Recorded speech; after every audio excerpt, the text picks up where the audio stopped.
Breaking news చూస్తున్నాం. కాళేశ్వరం ఎంక్వైరీకి హాజరైన హరీష్ రావు బయటకు వచ్చిన తర్వాత ప్రెస్ మీట్లో మాట్లాడారు.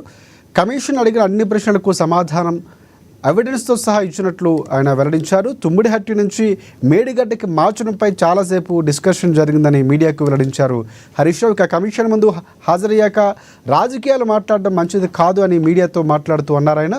ఇక తుమ్మిడిహట్టి వద్ద కట్టడానికి అన్ని ప్రయత్నాలు చేశామని కూడా వివరించారు.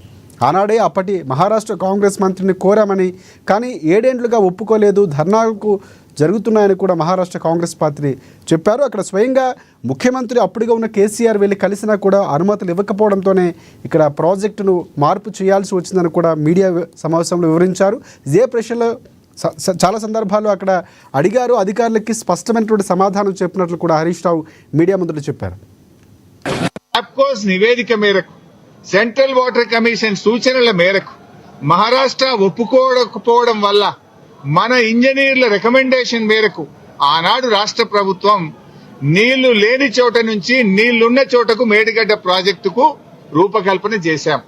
మీరు ఆనాడు నీళ్లు లేని చోట ప్రాజెక్టు ఇరికిచ్చే ప్రయత్నం చేసినారు. 7 ఏళ్లలో మహారాష్ట్రను ఒప్పించలేకపోయారు. అక్కడ వైల్డ్ లైఫ్ ప్రాజెక్ట్ కూడా ఉంది. చాప్రాల్ అనే వైల్డ్ లైఫ్ ప్రాజెక్ట్ కూడా తమ్మిడిహట్టి దగ్గర ఉంది. వైల్డ్ లైఫ్ ప్రాజెక్ట్ కి అనుమతి రావాలంటే 10 ఏళ్లు అవుతుంది.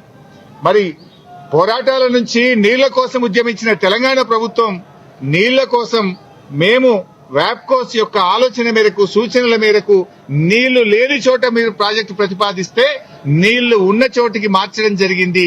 ఎందుకు మార్చామనేది documents, evidences, meeting minutes, central water commission లెటర్లు, మహారాష్ట్ర ముఖ్యమంత్రి రాసిన లెటరు అన్నింటినీ కూడా కమిషన్ కు పూర్తి ఆధారాలతో సహా సమర్పించడం జరిగింది. ఎందుకు